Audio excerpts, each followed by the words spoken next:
All right, here we go.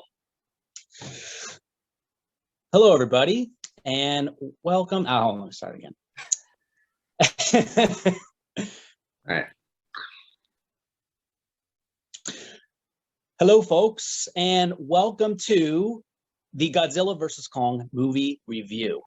This is my first movie review on this channel. It's a little bit unorthodox in the sense that this is kind of a Zoom movie review. I am joined today by a very special guest who goes by the name of Nick, and this review is going to be full of spoilers. So essentially, how the video is going to go is we're going to go through the movie pretty much scene by scene. We're going to talk about the movie scene by scene, give our thoughts, kind of go through it. So if you haven't seen the movie, I would suggest to tune out, or if you don't really care, you can just watch along if you don't care about spoilers. But we're getting right into it. We're not doing any non-spoiler discussion type thing here. We're getting right to it. But before we get right to it, I'd like to get a little bit of background from Nick, and also I'll offer for myself as far as what are our experiences with Godzilla and King Kong. There's been a lot of movies from both monsters. There's been video games. There's been books, TV shows. And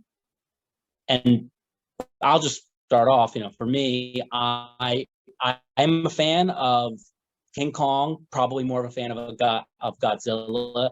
I would say I'm team Godzilla, loving all the monsters that Godzilla has. I played some of the video games. I've seen, most of the recent movies, all of the movies in this cinematic universe that they have.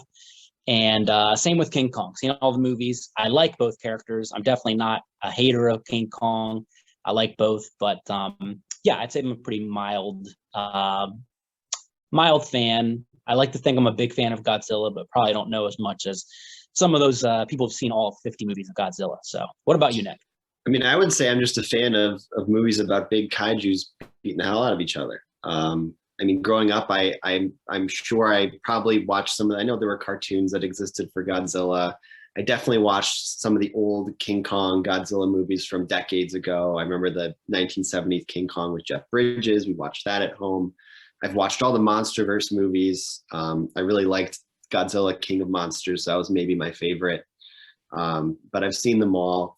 So at this point, I'm pretty Godzilla familiar, pretty King Kong familiar. Not a massive fan or anything, not obsessed. I'm on the Godzilla subreddit. I don't know what's going on like 40% of the time when people are talking about stuff, but I'm a fan. I enjoy big, fun action movies like this one. So I was excited for it. You were excited for it. I think we both were excited for it. We talked about it. We were both hyped with the most. Yeah. We were hyped with the last Godzilla movie. We both, I think we both really liked it for what it was, and we were pretty hyped for this movie. So, and then the reviews for Rotten Tomatoes were really high. So my expectations were, I saw the trailer and I wasn't super impressed. And then the critics came out and loved it. So I said, my expectations went up. And, I don't want to kind of give our final verdicts yet, or, our final thoughts on it. But, did you like the movie? Did you come out of it, liking it, loving it? I would definitely say yes. I came out of it liking it. I wouldn't say I loved it, but I would definitely say I liked it. And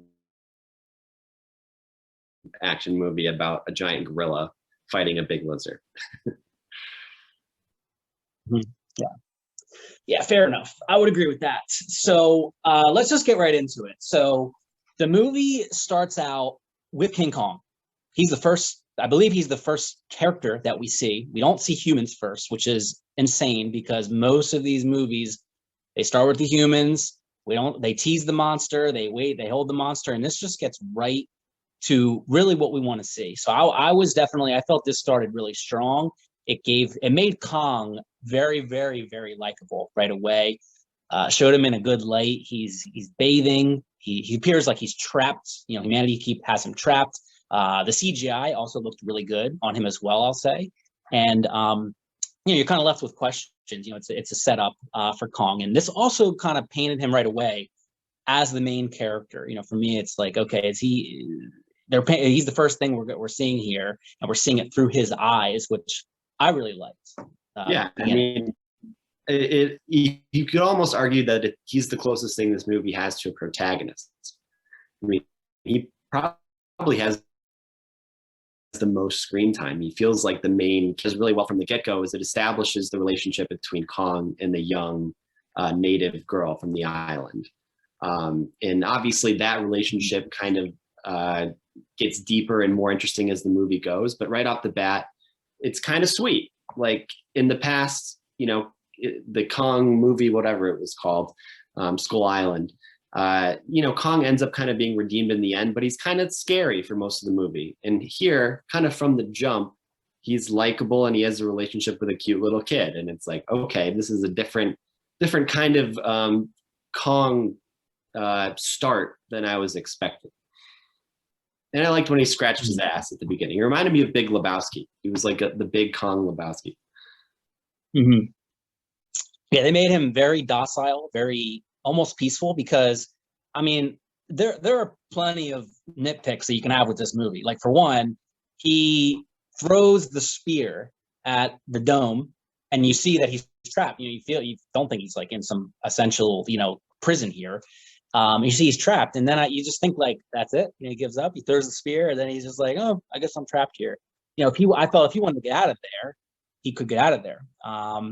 Granted, you know, we're kind of led to believe this little girl, you know, maybe made him a little more calm and peaceful. And I think they make a comment later in the movie that, you know, he could kind of do whatever he wants, and he's not going crazy because the little girl's there. He doesn't want to hurt the little girl. So I was able to suspend my disbelief. But overall, you know, for me, 5 minutes into the movie, I was pretty hyped for the confrontation. I was getting excited for it. I was like, oh my God, I can't believe we're going to see a Kong fight Godzilla here.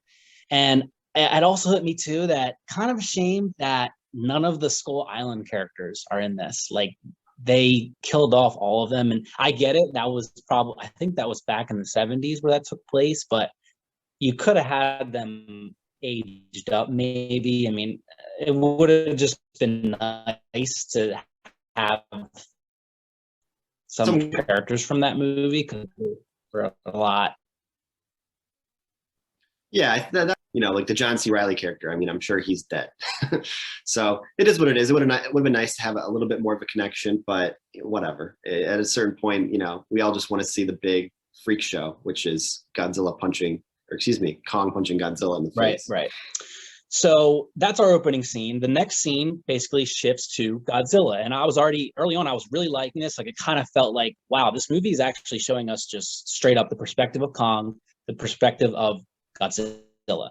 And immediately we are made to believe that Godzilla is the villain. You know, we have our hero of Kong, we have Godzilla who comes in, he's attacking jets.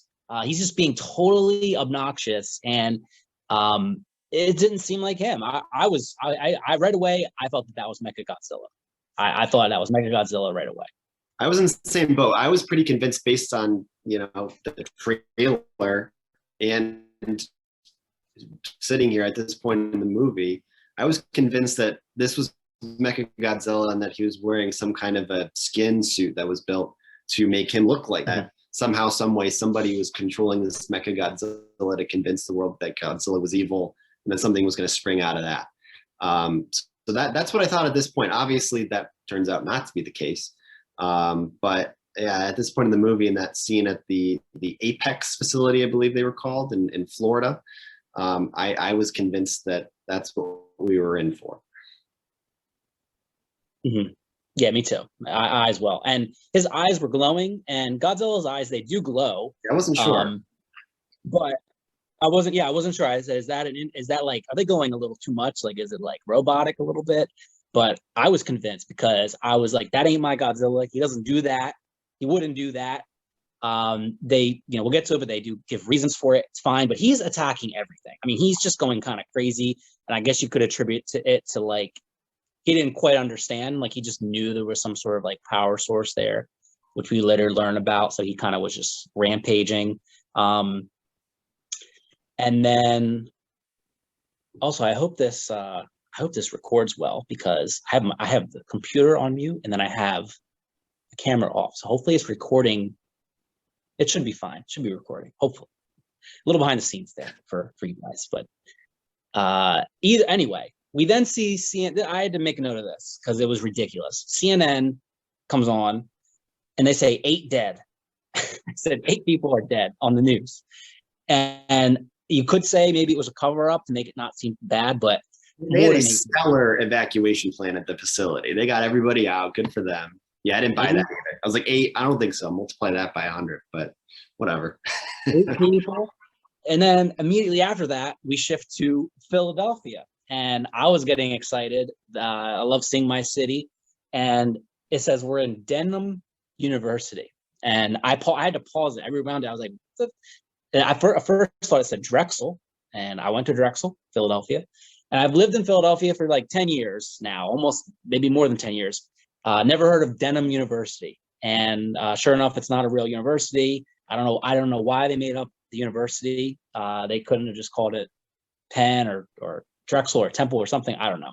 I'm gonna guess it's probably some kind of Easter egg. I mean, I don't know enough about the Godzilla universe to say for sure, but I would guess that maybe that's somebody who directed an old movie or somebody who came up with some character. I don't know.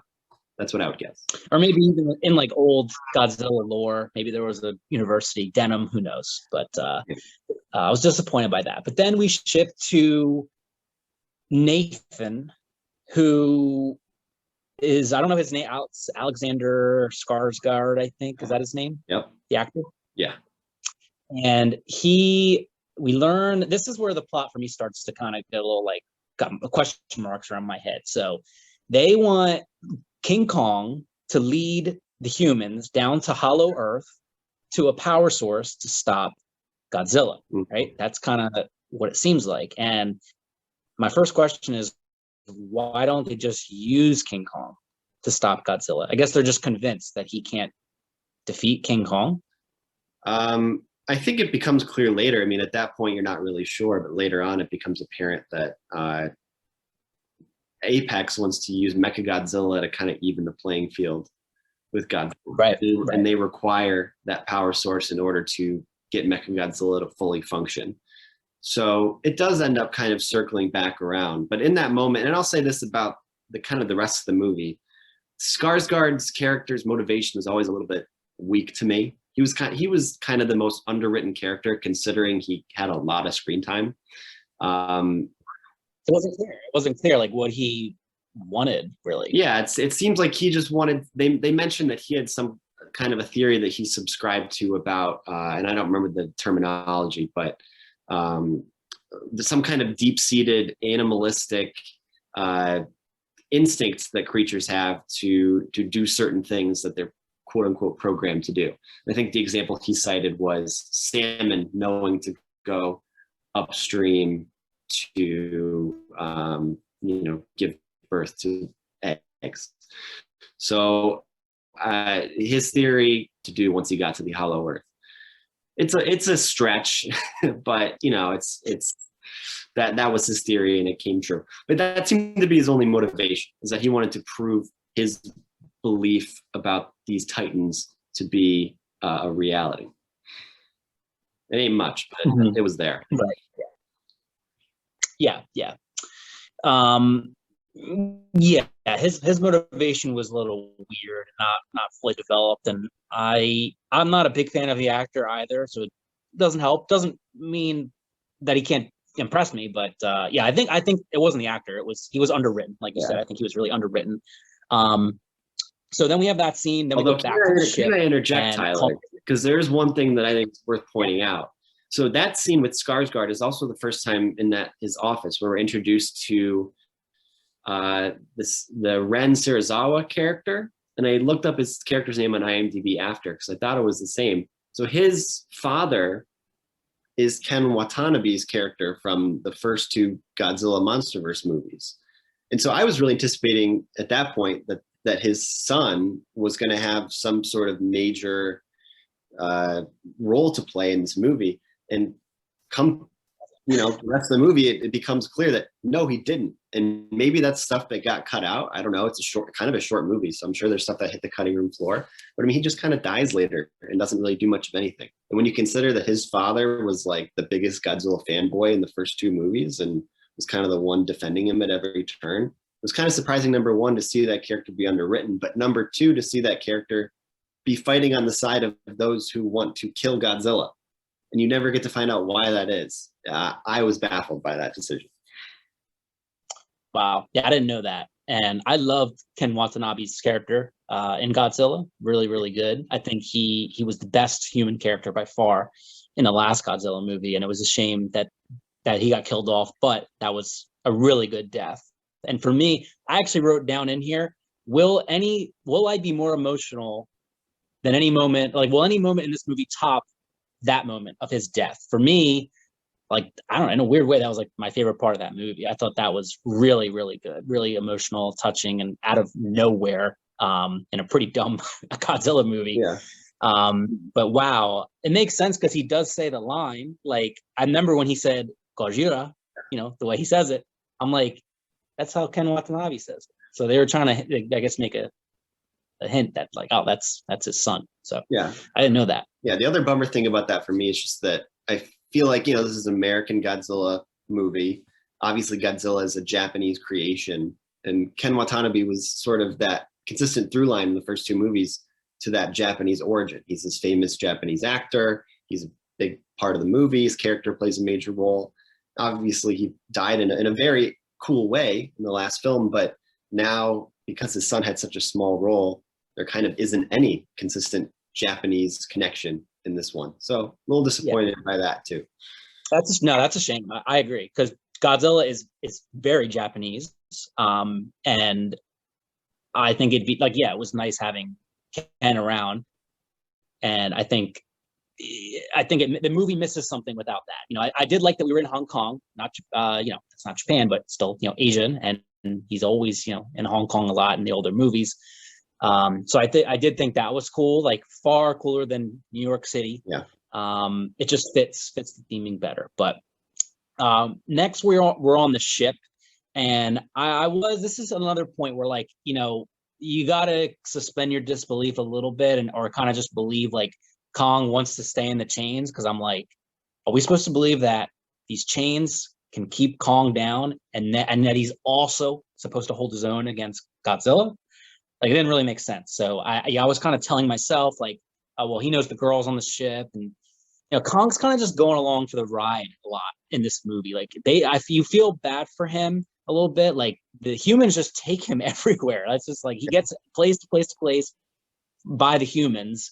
They're definitely writing him to be super sympathetic. He really doesn't have any bad qualities to him, and I think I could see some people having problems with that, because they're monsters, and you kind of want to be a little conflicted. But no, I think this movie wants you to like Kong. They want you to like Kong. They want you to view Godzilla as the villain for a certain amount of time. It's all pretty straightforward. It's not very complex, and I think it's fine. I think it was done fine. Like, it's not a complaint. It's more of a observation. But I also noted at this point in the movie, when they're on the ship, that the human dialogue, I thought, was just, at that point, I was like, wow, this dialogue is a lot better than King of Monsters, where that was very cheesy, very corny. Every line felt pretty, just fell flat. And the jokes also. I mean, I'm kind of jumping ahead, but I did think the jokes in this, I laughed a few times, which I was not expecting. Yeah, I would agree. I think the jokes were better. I mean, I think that's just exemplary of the fact that we have two directors from these two movies with very different visions and goals for the movies they're making. I mean, I really like Adam Wingard. I think I've recommended this to you before, but he directed the movie The Guest. I think it might be on Netflix for anybody who wants to check it out. But I'm a big fan of that movie. It's really funny, but also very violent and dark. And you can kind of feel the same vibes from Godzilla versus Kong. But yeah, I think the King of Monsters dialogue was a lot cornier. And in this movie, there's some of that, of course. I mean, there's bound to be, but it works a little bit better. I thought Rebecca Hall was pretty good as I don't remember her character's name, but the scientist who was sort of the Kong whisperer. And I think her relationship with the young girl was pretty compelling. But this is the moment in the film where the big reveal comes out that Kong is able to communicate with this young girl. And I was surprised by that. And I thought that was pretty cool. It was. I did write that down. Well, I thought it was really cool. I think they just did it at a bad time. I think the execution was kind of poor. It was a little underwhelming. Like, it didn't happen at an important moment in the story. Like, for me, I thought immediately made me think of Caesar in Planet of the Apes when he screams no.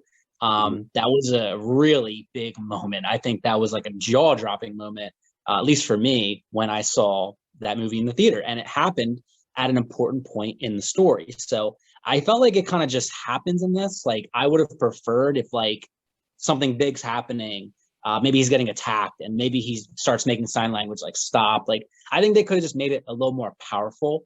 But I liked it. You know, I thought that was super interesting and still brought his character to another level.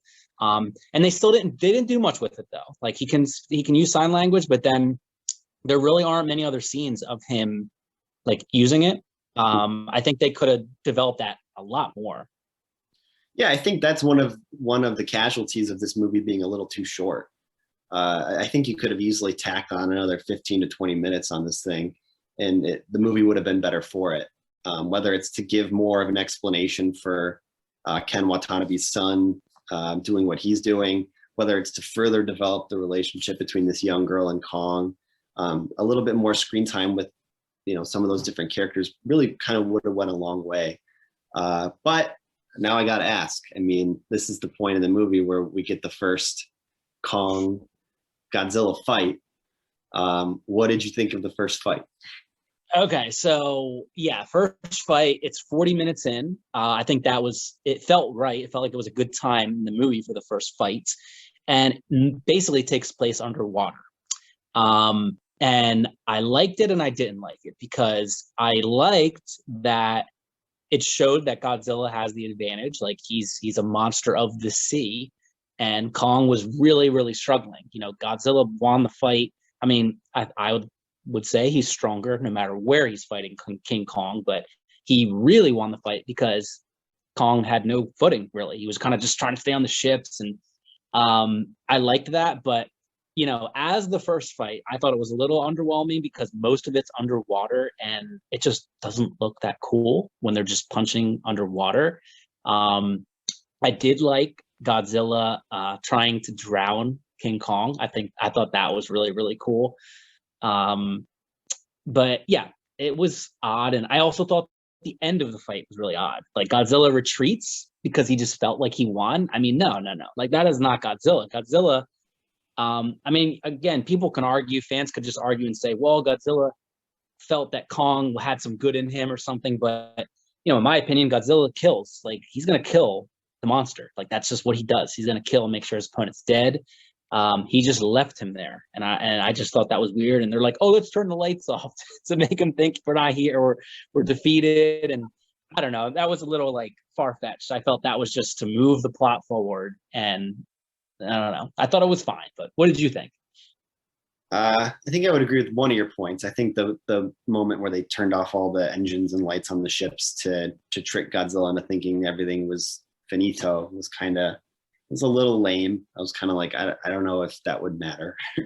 Maybe there's some lore explanation for why he would think he can swim away now. I don't know. But the one thing I will say is I think that him not making sure that Kong was dead was fairly consistent with Godzilla as a character. I mean, we see it again later when he submits Kong and it's mutually understood that Godzilla is the winner.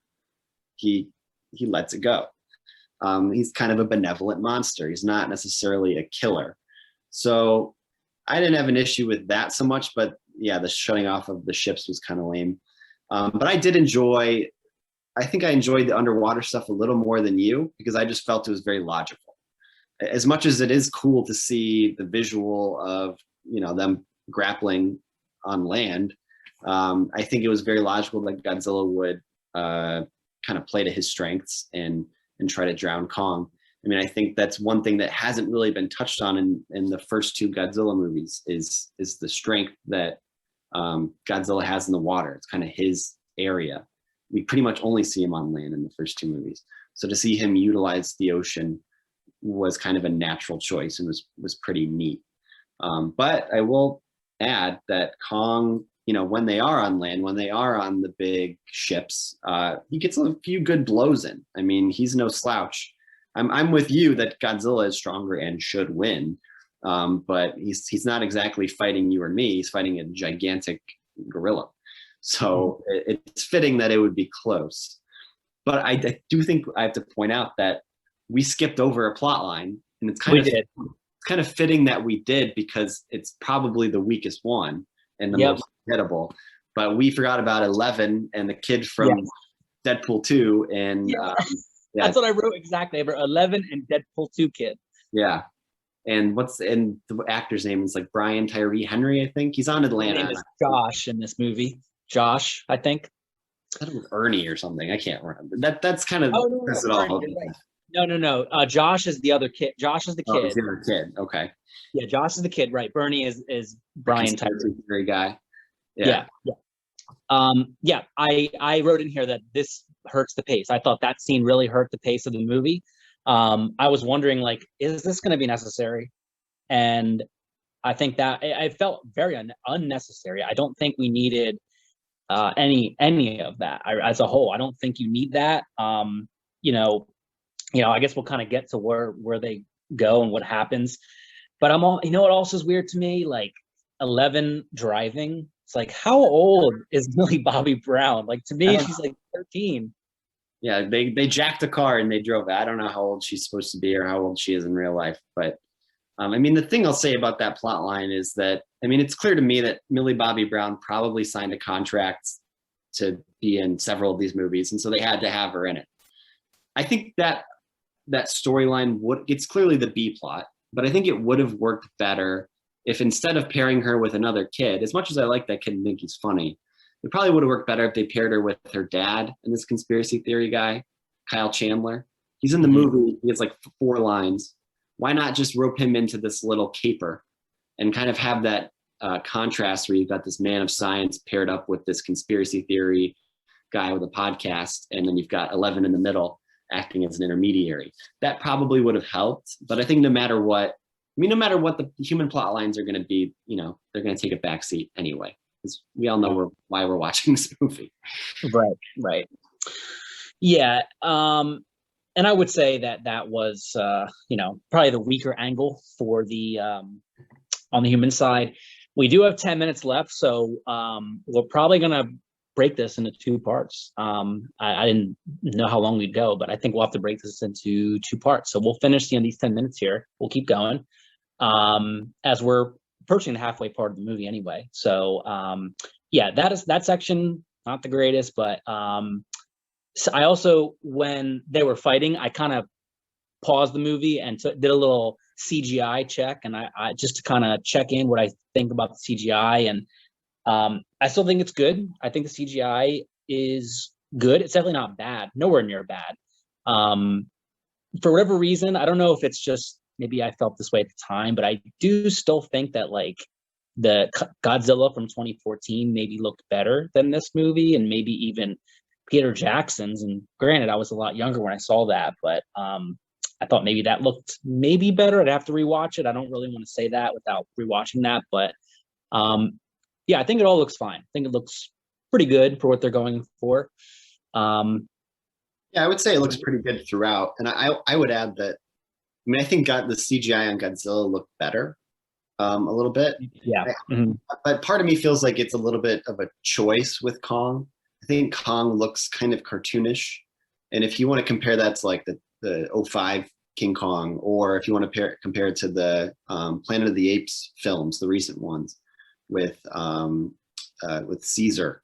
I think those all look better because they're more photorealistic renditions of apes.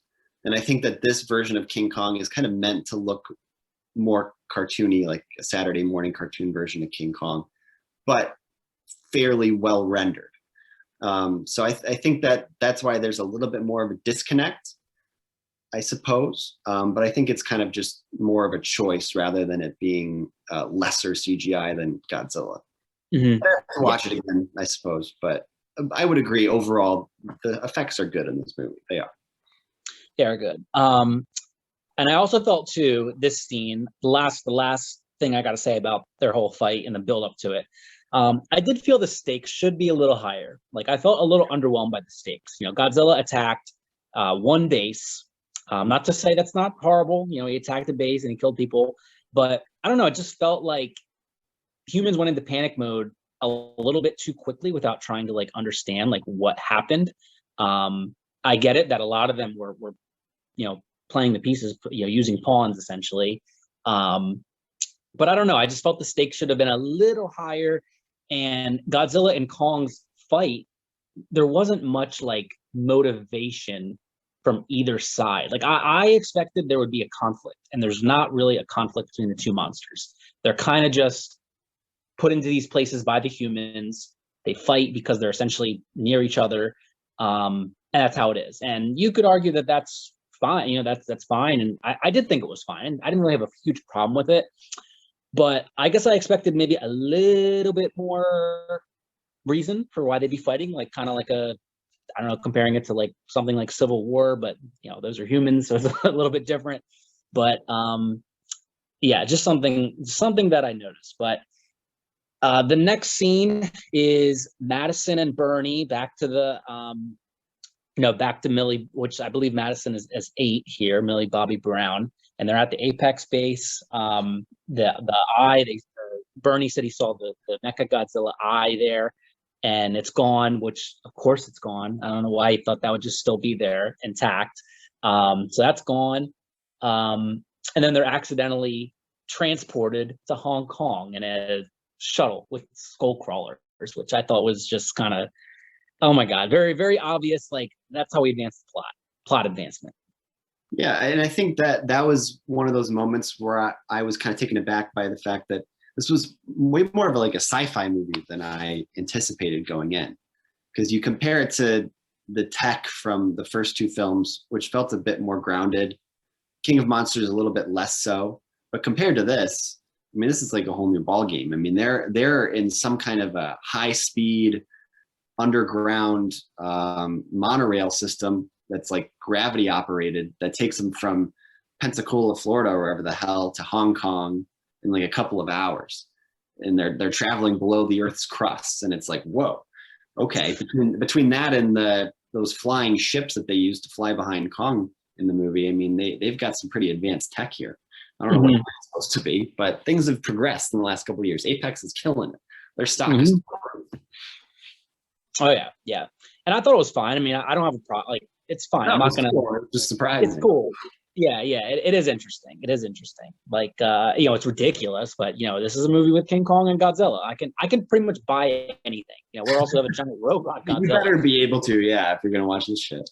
Yeah, it's fine. But you know, then we are in.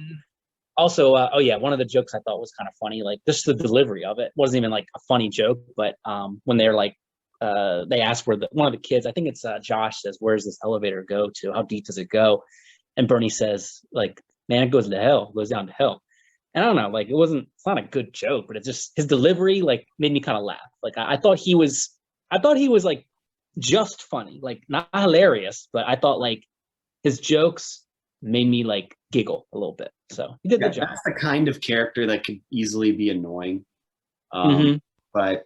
The actor is so good that he kind of elevates the material through his delivery and makes the character funnier than it might have a right to be. So yeah, good casting. Yeah, I actually did like him. I thought he's pretty good. And I didn't love him, but he was good. But then we get to Antarctica, and you know, once again, Kong's being transported. He's transported there, and I felt as a viewer like. I wanted to see him free. This is when I really started to feel bad for him, when it really started to feel like, you know, he's just being used. I'm a Godzilla fan more than King Kong. And, you know, at this point, I didn't have much sympathy for Godzilla because at this point in the movie, I didn't fully understand. I don't think I quite yet understood Godzilla's like rage and what was going on there. And, you know, I thought it was fine. You know, it was very clear also, like we're an hour in. And I also took a moment to realize like, or to recognize that King Kong is the hero of this movie. We're an hour in. This started. It felt like to me that this was a King Kong movie with Godzilla in it. This did not so much feel like a Godzilla movie. Granted, he probably is in this as much as he's in this first Godzilla film. But it works. I don't have a problem with it because I think Godzilla, it's harder to have him have things from his perspective. For King Kong, it worked. I liked what they did. I liked that they did that. I didn't expect that. I thought it'd be all humans a lot, and then, oh, there's King Kong, oh, here's Godzilla. But he's really the protagonist. If I had to list the cast, I would put King Kong as the main character. Which is appropriate given the fact that King Kong in this MonsterVerse has only had one movie to set him up, whereas Godzilla's had two. So I understood that choice. Right. There also was a pretty emotional moment when they tell King Kong that his family might be in the hole, into the hollow earth. Like, for me, I thought that was probably as close as it got to the scene with Ken Watanabe. Like, I don't know, it just kind of hit me, and then he just runs because when he realizes, oh, my family might be in there. I thought that was emotional. I was definitely having feelings, really sympathy for King Kong more than I thought that I would. So I think they did a really, just reflecting on it, I think they did a really, really good job with his character in this, with making him, symbolizing with them. I think they got him pretty right, barring a few instances. He was very docile. They made him very likable in this. And this was a point, though, I did wonder, like, why does King Kong have to be in the hollow earth with them? Why did he have to go? That moment was a little odd to me. But before we answer that question, we have less than a minute left for this Zoom. So we're going to cut it off here. This is part one. I'm going to quickly also listen back to this to make sure it sounds good and works before we do part two. But be sure to tune into part two. That is going to come soon after this one. And we're going to finish the second half of the movie. So I'll see you there, guys. Back to part two of this review of walkthrough spoiler chat of Godzilla vs. Kong. We left off on, posing the question. I'm still not even quite sure. It kind of felt a little weird. Like, why does Kong need to be there with the humans? I don't know. I thought that was a little unclear, like why he had to be going through there with them. I guess maybe as for protection, and I guess some of the guys in the suits knew that he needed to be there, but I don't know. What did you think about that? I felt like it was pretty well explained. I mean, I think that once Eliza Gonzalez's character shows up, she was sort of the daughter of the mastermind behind Apex. I mean, they were tailing Kong in hopes that he would lead them to that power source. And so it was sensible that they were there. But I think one thing that we touched on at the very end of part one that I enjoyed was, and you touched on it, was that the motivating factor for Kong to enter this hollow earth was searching for family. And at no point in the movie did I feel more empathy for Kong than right there, because he's alone. And he's not, like, I guess Godzilla is like immortal, right? And Kong's not. I don't think he's a mortal being. He's just a giant ape who is going to die someday, and he'll be the last of his kind. And so I completely bought into his desire to go down there and look for more apes like him. And it was kind of a shame that the young girl had to manipulate him like that. But I think that was, as interesting as it is, you have these human characters that kind of lack motivation, but the character whose motivation I understood the most was a giant monkey. With that, what you will. You're right. Yeah, they did a good job with Kong. They did. It did suck that, she had lied to him, but I mean, she was kind of right, though. That is where his family was, it seemed like. And you definitely feel for him. But when we're at the Hollow Earth, Kong fights a few creatures. It's pretty cool. He goes to the top of like a mountain crater where there's like some anti-gravity. And then we see a stone that looks like Kong's hand. So it starts to give us little hints that this is like an ancient place that, maybe he's from. This could be where he's from in this universe, essentially. But then we go to Hong Kong. We arrive at the Apex base in Hong Kong, and this is when it seemed very convenient for Millie Bobby Brown, Josh, and Bernie to be witnessing Mechagodzilla. There's also a horrible line here where Bernie says, "That's Robo-Godzilla," and then Josh says, "No, that's Mechagodzilla." And it's like, what? It doesn't make any sense that the character would know to call him that. I mean, that was for us. And that was for us. That's for the viewers. It's like, that's for the viewers who don't know who that is, and they say, "Oh wow, Robot Godzilla," and he's like, no, it's called Mechagodzilla. He's familiar with the lore. He's been reading. Yeah, he knows the lore. He knows his lore. He knows his Godzilla lore. So I thought that was like just kind of a silly line. And then we do learn here of Walter Simmons, the CEO guy, what his motivation is. And, it's typical, pretty cliche as far as he wants humans to be the superior species again, to kill Godzilla. And at this moment, I personally would have preferred, and makes the plot a little more complicated, but I felt that they missed an opportunity to make him act almost as a hero, maybe. Like, they could have had an angle where maybe they're constructing, I guess you have to explain why they're constructing Mechagodzilla, but maybe he doesn't understand like why maybe Godzilla attacks the base because they're experimenting with some science stuff, some alien stuff, and then he's motivated to build Mechagodzilla as protection against Godzilla.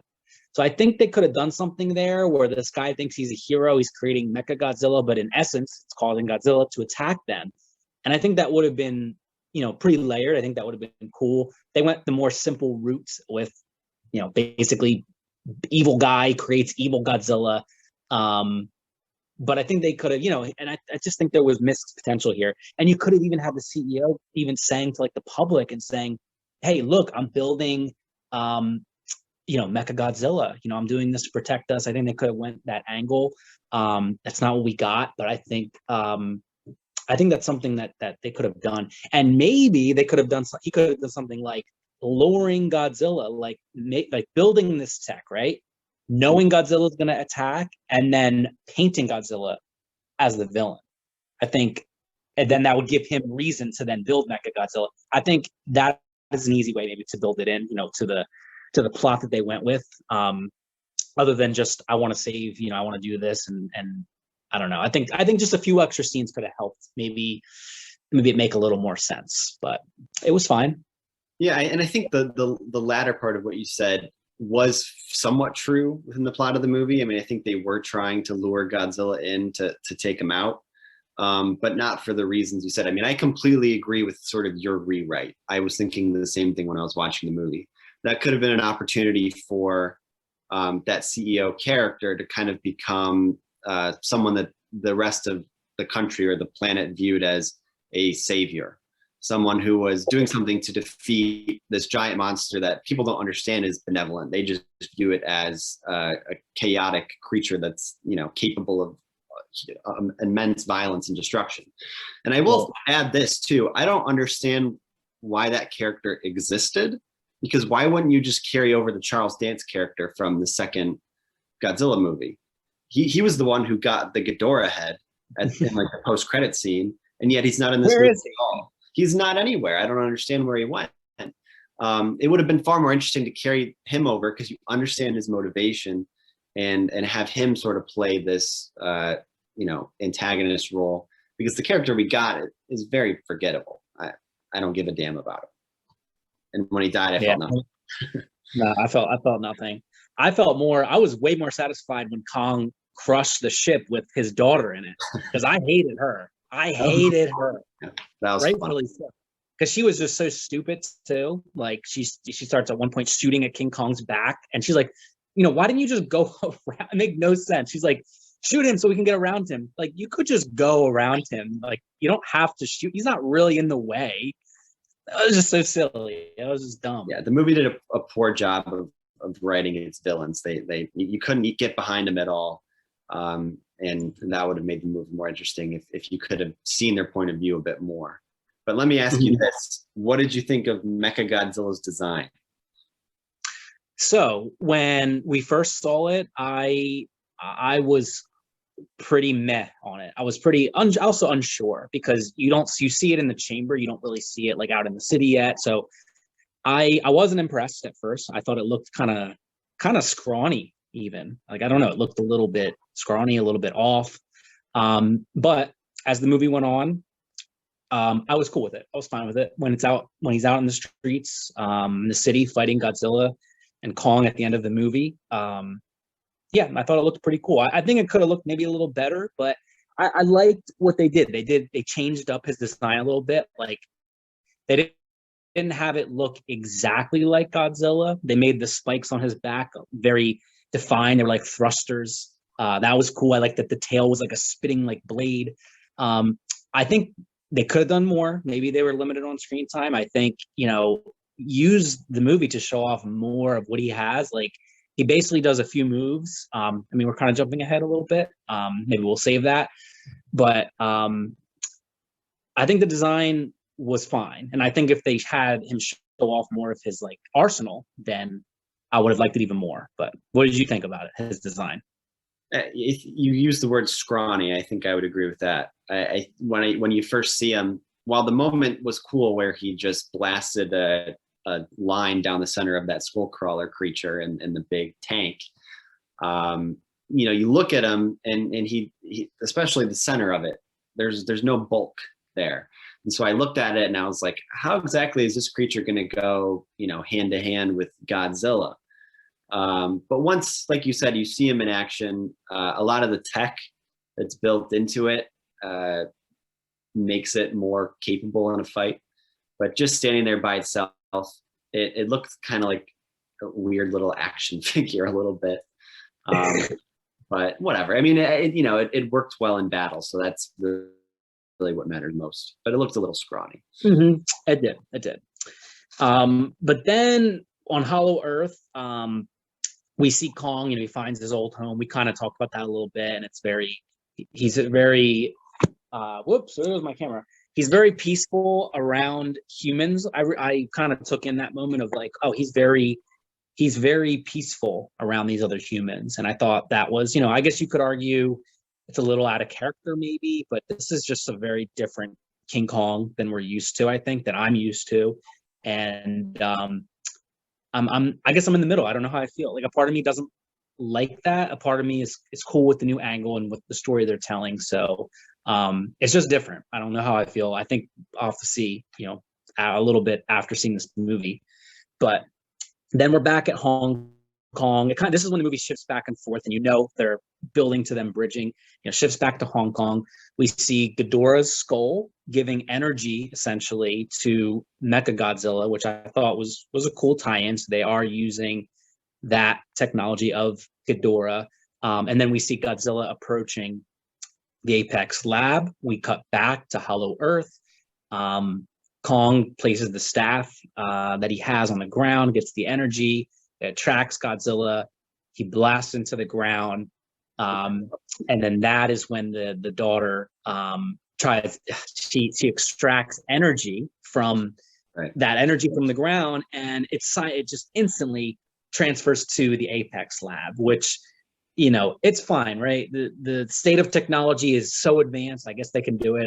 It seems again a little convenient, but I guess they were able to just transfer the details on the properties of whatever it was, and then that's all they needed.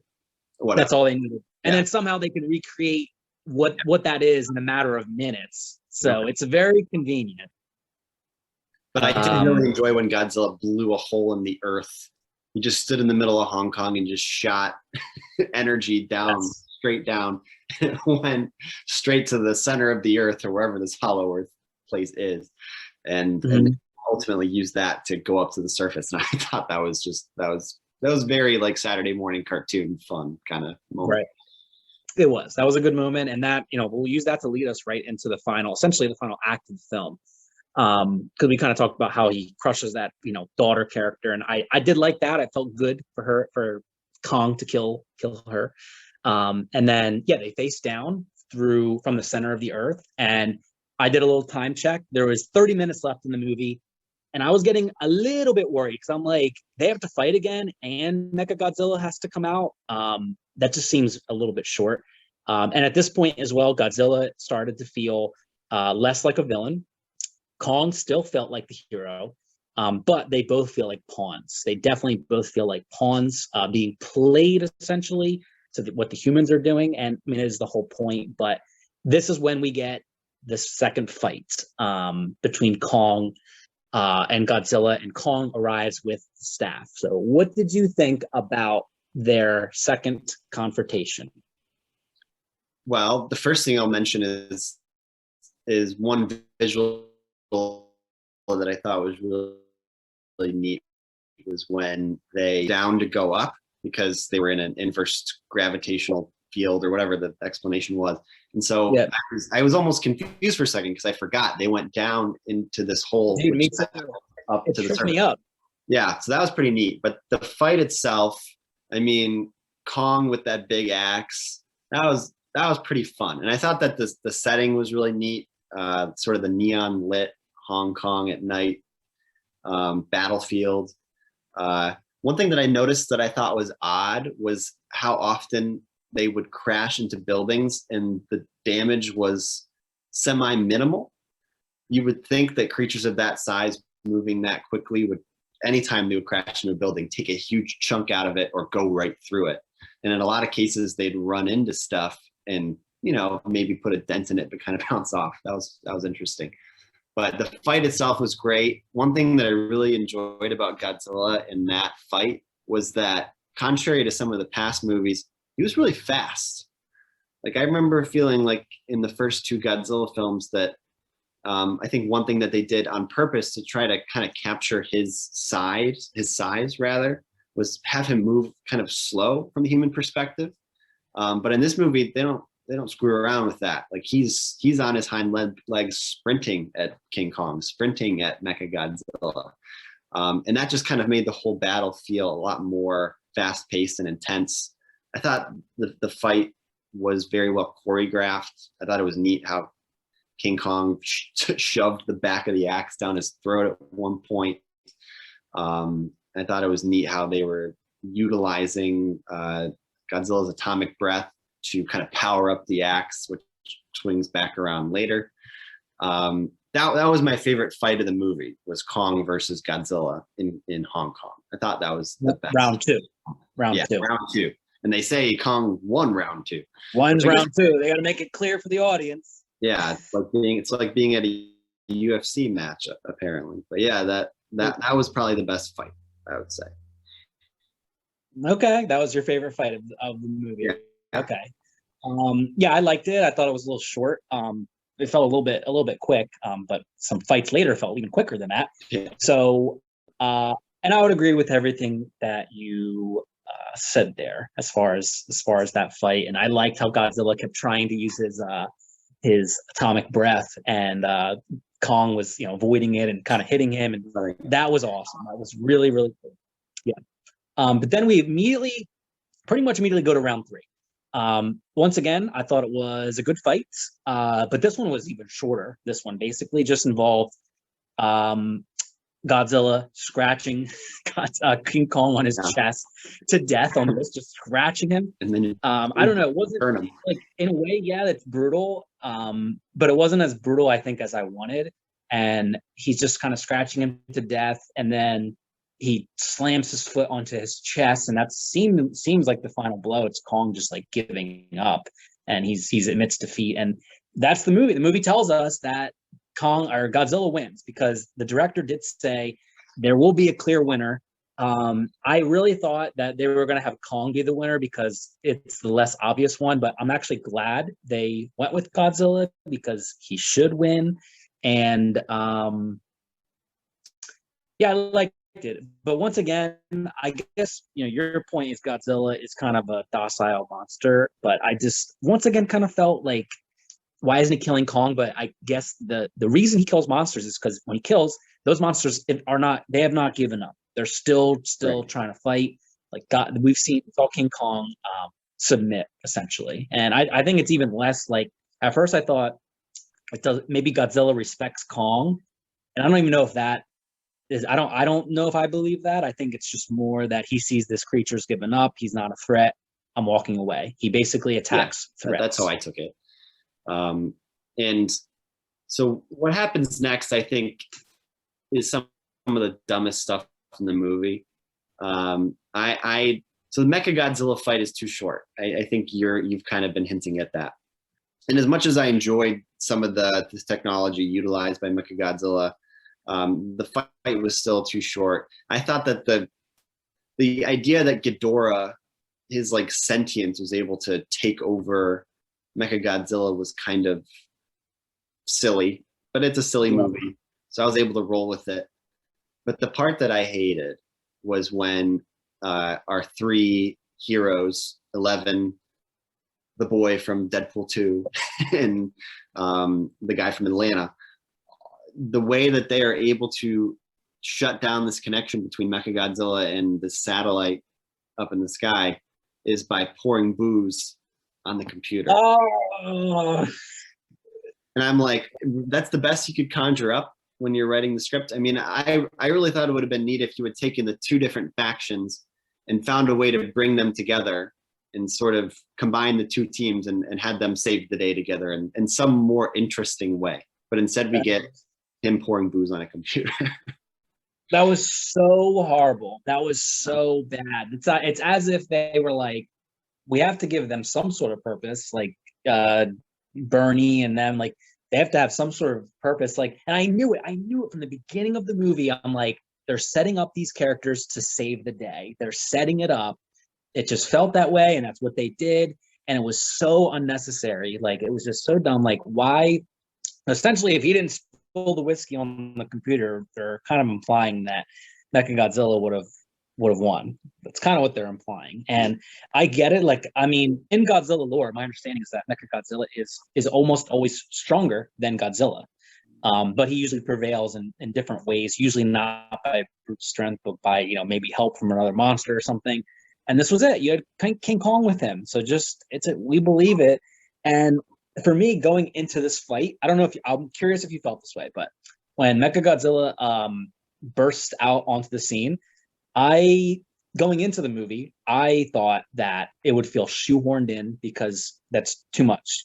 And I actually did not think it felt too shoehorned. I felt ready for the fight. Granted, I thought some of the fights were short between Godzilla and Kong, but I don't know. I felt ready for it. Not to say it was like developed in any way, because it's just there's no personality to Mechagodzilla. But I don't know. I guess it was less. There was stakes to it. It was more just I was ready for a fight. I was ready for two monsters to fight each other, and I wasn't like, oh, this thing came out of nowhere. It just felt okay to me. The pacing of it felt fine. What did you think? Yeah, I would agree. It didn't feel shoehorned. I mean, I think the movie would have been better served to have more build up to that confrontation. And that could have been accomplished in the way that we mentioned before, which is to give the main villain more motivation and more characterization. But we didn't get that. And so, I didn't think it was shoehorned in because they did just enough to establish, what the aim was.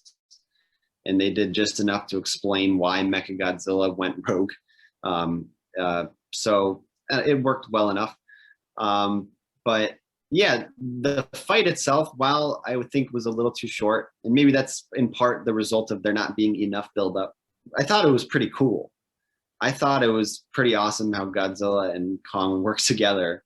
And the moment when Kong just started axing this thing to death, there was a 10-year-old boy inside of me that really enjoyed that. So I guess I got what I paid for, right? Yeah. Yeah, they had to they had to have Godzilla beat King Kong, but then they had to let King Kong defeat Mechagodzilla. I think it made sense. I think they're trying to honor both monsters. There's fans of both, and I think that's tastefully done. I think it's a little cliche at the same time that's what they did. It's like, well, yeah, of course, King Kong now has to be the hero. So he needs to have his big moment because he was the loser.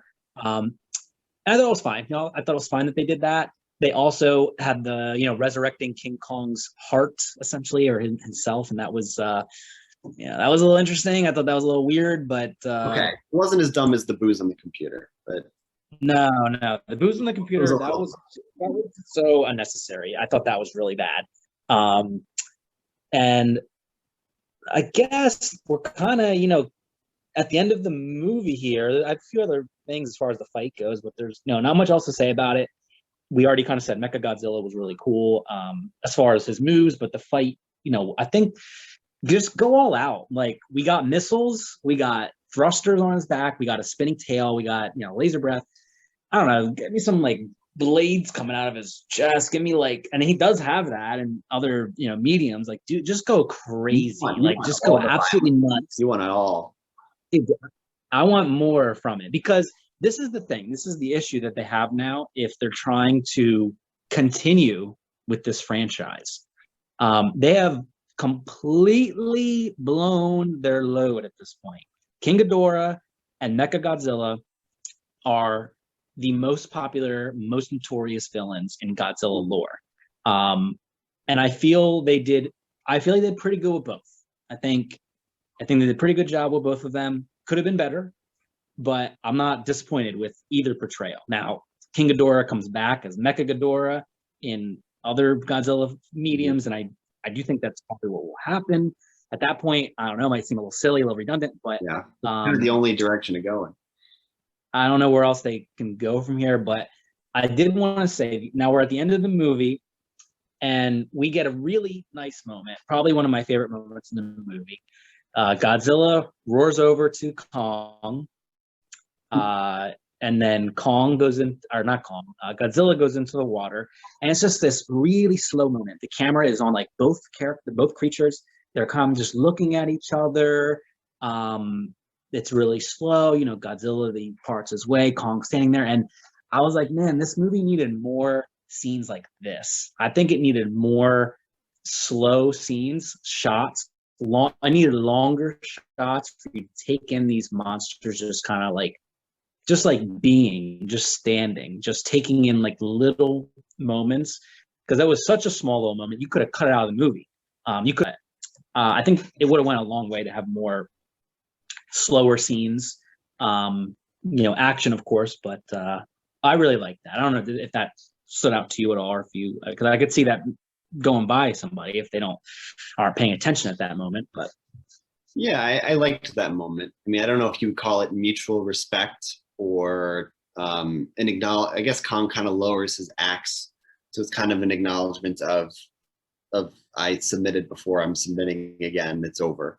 Either way, I liked it, because I mean, I think the thing that these movies have failed to do very well is lean into one direction or the other. You either lean heavy into the human characters, or you lean really heavy into the monsters. And I think in all three of the main Godzilla movies, I think Kong Skull Island is a little bit better with the characters, but the Godzilla title movies, you end up kind of in this kind of lame spot in the middle where you're kind of just milquetoast at that point. It's like, what do you want this to be about? Because when you think about like the old Japanese Godzilla movies, those were very much focused on Godzilla, and the human characters might not as well have even been named. Like, it's just like military or scientists just responding to Godzilla. So you either do that, or you lean really heavy into the characterization of your human characters and you take that approach. They've done neither in most of these movies. So what ends up happening is you land somewhere in the middle. And it's a little underwhelming. It is. I think that's kind of where movie studio, like, they that's just what they have to do. They have to have a cast, they have to have actors to bring other people to it. And in a way, it's funny, as you described that, you made me think of the Transformers movies. And I feel that you could make plenty of parallels from these movies to those movies, because you have I mean, I think with those movies, it's a little more like, at least what I hear from fans of Transformers, like they want a Transformers movie. No, they don't want any humans in it.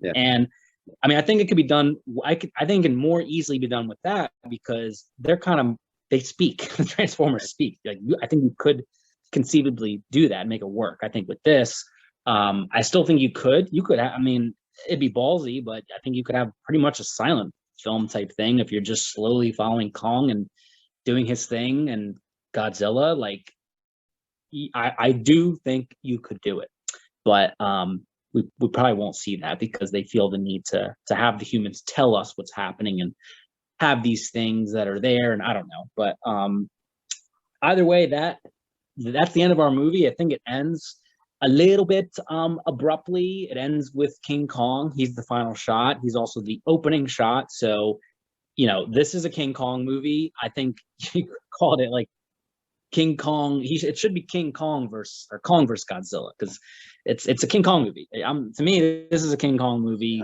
through and through. It's about his journey throughout this film and finding his home. He starts out not in his home. He's in a prison basically, and then it ends with him in a home per se. But closing thoughts overall, I'll send it to you if you want to give your kind of closing thoughts, overall thoughts, and then a final score that you would like to award the movie. Well, I guess I would say that my final thoughts are basically that it was what I needed it to be. I mean, I didn't go in with any expectation that the human characters were going to be overly exciting or well developed. So it's hard to be disappointed when they're not.